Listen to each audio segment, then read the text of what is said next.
మన ప్రభువును రక్షకుడునైన యేసుక్రీస్తు నామంలో అందరికీ వందనములు.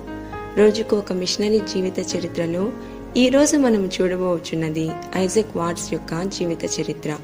జననం 17/7/1674, మరణం 25/11/1748, స్వస్థలం ఇంగ్లాండు దేశంలోని సౌతాంప్టన్, దర్శన స్థలము ఇంగ్లాండు.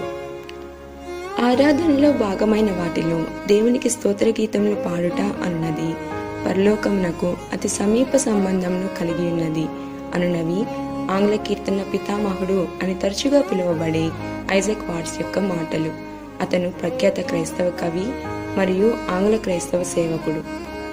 చాలా చిన్న వయసు నుండే చిన్న చిన్న పల్లవులు రాయడం ప్రారంభించిన అతను ఒకసారి క్రైస్తవ సంఘములలో క్షీణిస్తున్న గానాన్ని గురించి ఫిర్యాదు చేస్తున్నప్పుడు అతని తండ్రి, అయితే నీవు అంతకంటే మంచి కీర్తనలను రాయమని సవాలు చేశారు. తత్ఫలితంగా మరుసటి వారం ఐజాక్ తన మొదటి కీర్తన అయిన behold the glories of the lamb, గొర్రెపిల్ల యొక్క మహిమలను కనుమా అనే పాటను ముందుంచారు. అటు తరువాత 2 ఏళ్ల వరకు ప్రతి ఆదివారం ఒక క్రొత్త కీర్తనను రాసిన అతను తన జీవిత కాలంలో 600కి పైగా కీర్తనలను రాశారు. అతను పరిశుద్ధ గ్రంథంలోని కీర్తనలకు క్రొత్త నిబంధన శైలిని మరియు అందులోని సందేశాలను అన్వయించి స్తోత్ర గీతాలను రాశారు.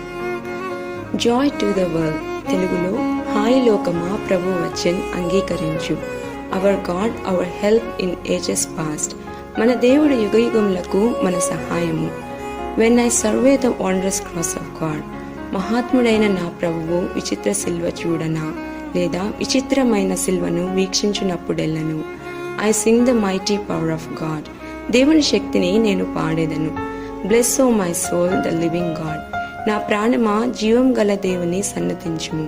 అత్యుత్తమైన మిషనరీ కీర్తనలు ఒకటి అయిన జీసస్ షల్ రైన్, యేసు పాలన చేయును మొదలగునవి ప్రసిద్ధి చెందిన అతని పాటలలో కొన్ని.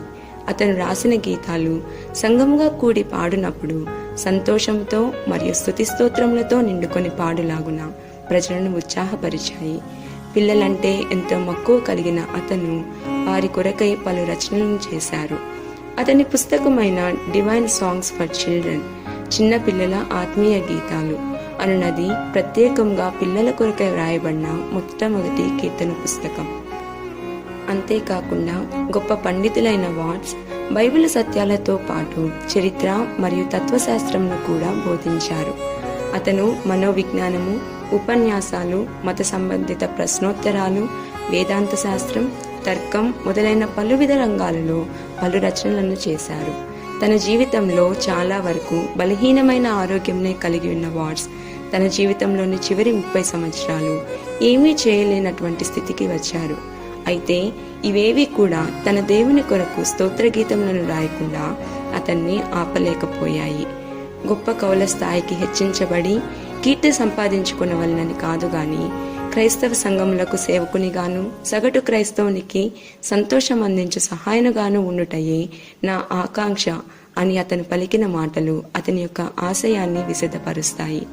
ఐజాక్ వాట్స్ రాసిన కీర్తనలు నేటికి వేలాది మంది జీవితాలలో ఆశీర్వాదకరంగా నిలుచుచున్నవి. ప్రియమైన వారలారా, మీరు కలిగి ఉన్న తలాంతులను దేవుని మహిమార్థమై వాడుతున్నారా?